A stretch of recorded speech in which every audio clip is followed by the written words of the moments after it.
الحمد للہ رب العالمین، الصلاة والسلام علی سید الانبیاء والمرسلین، اما بعد۔ 40 حدیثیں جو ہیں ہم یاد کرنے کی کوشش کر رہے ہیں۔ یہ ہیں تو مختصر ہی، اگر آپ کوشش کریں گے تو انشاءاللہ عز و جل یہ یاد کرنے میں کامیاب ہو جائیں گے اور سرکار کی شفاعت کے بھی حقدار ہوں گے۔ اللہ تعالیٰ آپ کو فقیہ بھی اٹھائے گا اور یہ بہت بڑی فضیلت کا باعث ہے۔ اس کے اوپر حدیث پاک 40 حدیثوں کے نام سے میں نے یعنی کہ جو حدیث پاک بیان کی ہے تو اس کو بھی سماعت فرما سکتے ہیں۔ اس کے اوپر وضاحت موجود ہے، سرکار کا فرمان میں نے عرض کیا ہوا۔ تو یہاں آج دھوکہ دینے کا جو نقصان ہے اس کے بارے میں سرکار دو عالم صلی اللہ علیہ وسلم کی جو حدیث پاک آج 18 نمبر حدیث پاک سنتے ہیں۔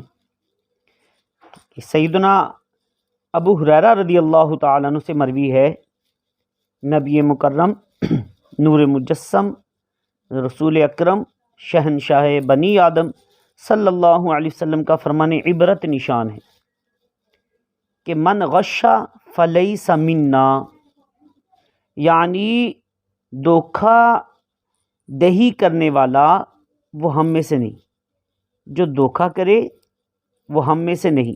جامع ترمذی شریف حدیث پاک نمبر 1319 جلد نمبر 3 صفحہ نمبر 57۔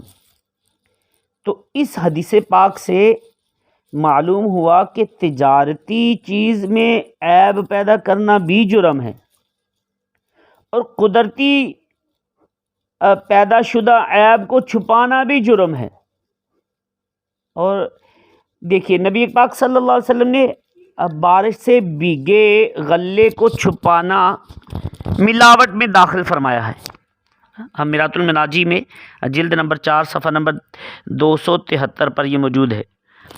چنانچہ سیدنا ابو ہریرہ رضی اللہ تعالیٰ عنہ سے روایت ہے کہ تاجدار رسالت صلی اللہ علیہ وآلہ وسلم غلے کے ایک ڈھیر کے پاس سے گزرے تو اپنا ہاتھ مبارک جو ہے اس میں ڈال دیا۔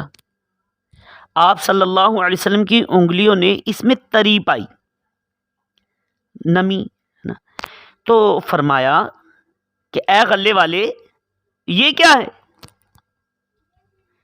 اس نے عرض کی یا رسول اللہ صلی اللہ علیہ وسلم اس پر بارش پڑ گئی تھی۔ تو پیارے آقا مدینے والے مصطفیٰ شب اسرا کے دلہا صلی اللہ علیہ وسلم نے ارشاد فرمایا تو گیلے غلے کو تو نے ڈھیر کے اوپر کیوں نہیں کیا؟ گیلے غلے کو تو نے ڈھیر کے اوپر کیوں نہ ڈالا بھائی، تاکہ اسے لوگ دیکھ لیتے؟ اور فرمایا جو دھوکہ دے وہ ہم میں سے نہیں۔ صحیح مسلم شریف کی حدیث پاک کتاب الایمان باب قول النبی صلی اللہ علیہ وسلم من غشا فلیس منا، حدیث پاک نمبر 102 صفحہ نمبر 65۔ تو یہ ہمیں پیارے آقا صلی اللہ علیہ وسلم نے رہنمائی فرمایا من غشا فلیس منا، جو دھوکہ دہی کرے وہ ہم میں سے نہیں۔ تو نیت کر لیجئے، پکا کر لیجئے ہم کسی کو دھوکہ نہیں دیں گے، اپنے مسلمان کے ساتھ اچھا برتاؤ کریں گے، اس کی خیر خواہی کی کوشش کریں گے، اس کو نقصان نہیں دیں گے۔ تو کامل مسلمان ہوتا ہی وہی ہے جس کے ہاتھ اور زبان سے دوسرے مسلمان محفوظ ہوں۔ تو امید کرتا ہوں اللہ کرے یہ حدیث پاک بھی آپ کے ذہن میں رہ جائے اور اس کے اوپر عمل کی بھی کوشش کیجیے، نہ دھوکہ دیجیے نہ دھوکہ کھائیے۔ آمین بجاہ النبی الامین صلی اللہ علیہ وسلم۔